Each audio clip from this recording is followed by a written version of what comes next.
Chairman. Oh my para hindi ka goodness. Oh, magkasakit. save mo yung voice ha. Thank you ah.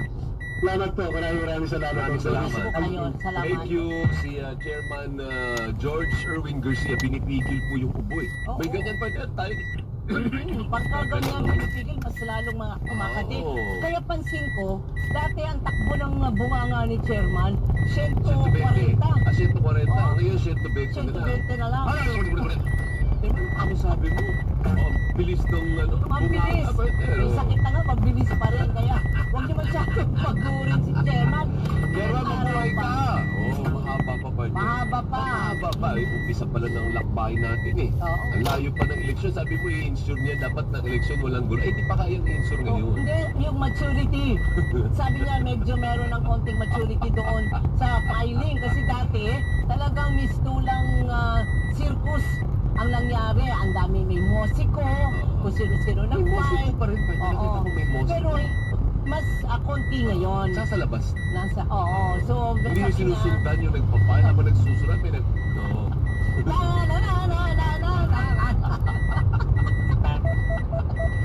Joseph talaga.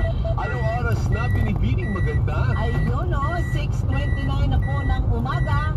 Ang oras ay hatid sa inyo ng Cherifer. Tangad sagad. 5 na po ang naitatalang namatay sa pananalasa ng Bagyong Julian. Sa tala ng NDR-RMC, 4 ang namatay sa Ilocos Region habang isa sa Cagayan. 8 nasugatan habang mahigit 300,000 ang naapektuhan ng bagyo. Mahigit 700 milyong piso na ang pinsala sa infrastruktura habang mahigit 500 milyong piso sa agrikultura. Sa Batanes, problema pa rin ang kawalan ng supply ng kuryente at inuming tubig sa mahigit 20 barangay. May binasa kang ganito kanina, hindi ba? Hindi, sinashare yan. Okay. Ulit ko lang pala. Yeah. Ulit-ulit. Parang itong Taal, paulit-ulit. Muling pumudok ang bulkang Taal sa Batangas noong Sabado. Tumagal ng 4 na minuto ang phreatomagmatic eruption na nangyayari kapag nagkaroon ng patak ang magma sa tubig. Muli ring nagbuga ang bulkan ng Abo at Asupre. Nananatili sa Alert Level 1 ang bulkang Taal kung saan ipinagbabawal ang pagpasok sa Taal Volcano Island. Magandang umaga sa iyo, Grace San Mateo. Maulan daw sa Cavite partner. Dito din Grace sa amin. At magandang umaga sa iyo, Ted Hua. Ito talagang maulang Lunes ng umaga dyan sa Quirino area naman sa Maynila. Punta na natin kagad yung Pag-asa. Alamin na natin ano bang meron. Bakit umuulan? Pagdamag ba na ulan? O madaling araw na nagsimula? Madaling araw. Magandang umaga sa iyo, Ma'am Veronica Torres. Hi, Ma'am. Morning, Ma'am. Magandang umaga din po sa inyo, pati na rin sa ating mga taga-subaybay sa Teleradio. Sa kasalukuyan nga, may minomonitor tayong low pressure area sa loob ng ating Philippine Area of Responsibility. Kaninang alas 3 ng umaga, ito ay nasa may layong... Go, Veronica. Ay, lupot, ito po ay nasa may layong 165 kilometers. Malapit ito sa may Coron, Palawan.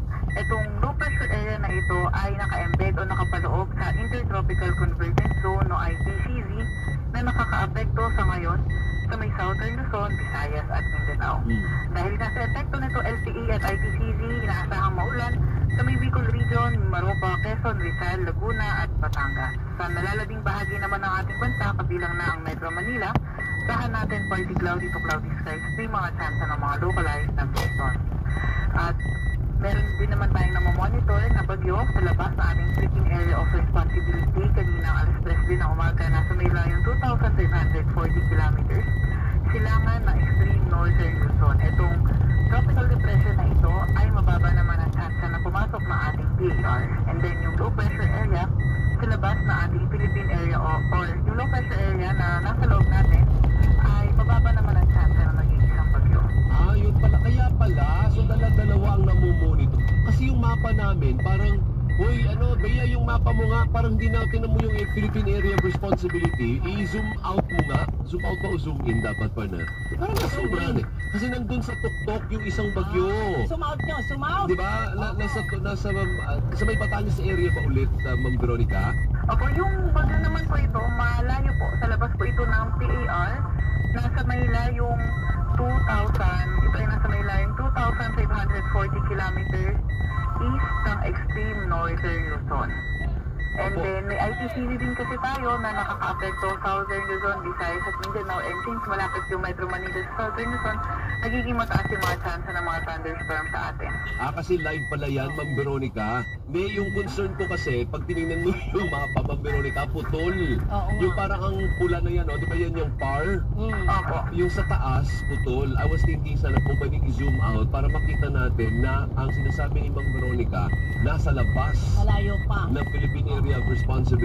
So dalawa ang binabantay natin, sa taas at sa gilid. Palawan area yung isa.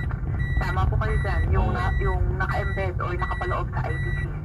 Oo. So yun yung nagpapaulan sa nadadama yung Metro Manila, Ma'am Veronica. Yung kung titignan naman natin sa Metro Manila, yung nagpapaulan ay ITCD naman. Intertropical Convergence Zone. Yan. Opo, tama po kayo dyan. Although more on thunderstorm lang talagang inaasahan natin, pero itong mga pagulan na to, inaasahan natin matatapos bago magtanghali. Opo. Oh, walang Bago hapaga. magtanghali, matatapos daw. Yan. Yung mapa, binago na. Thank you, Tele. Opo, ay yung tanong din po ni Ma'am about sa habagat ngayon ay hindi naman na po natin ramdam or yung kanya epekto ay hindi na natin nararamdaman sa bansa natin. Although nakita natin sa ngayon, maaaring papunta na tayo sa transition period. Ayun.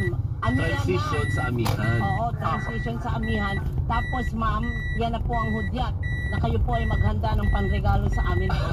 Piling Pasko na yun. Oo. Oo, yung hangin Simoy, Pasko na. from Siberia ba yun galing, ma'am? Opo, tama po kayo. Yun. Malamig. Malamig. Ang simo. Yan, ganun na dapat ang mga kanta ko. Parang pang-Holy Week. Ma'am Veronica, thank you Thank you, ma'am. Kasi alam mo kung ba't namin pinasiguro? Kasi may nakikinig na mga magulang. Oo. Nagagalit po sa programang bago sa amin dahil wala daw anunsyo na walang pasok, naulan. Siyempre hindi naman po kami pwedeng unilaterally mag-declare tama po kayo. na walang pasok. Advisory sa pag-asa na at may yellow warning o orange warning. Wala eh. Opo, wala pa naman po. Mga thunderstorm advisory lang po. Kaya may pasok po Oo. tayo sa mga magulang po. Wala, hindi po pwedeng si pag-asa magdeklara noon. Ang nagdedeklara po noon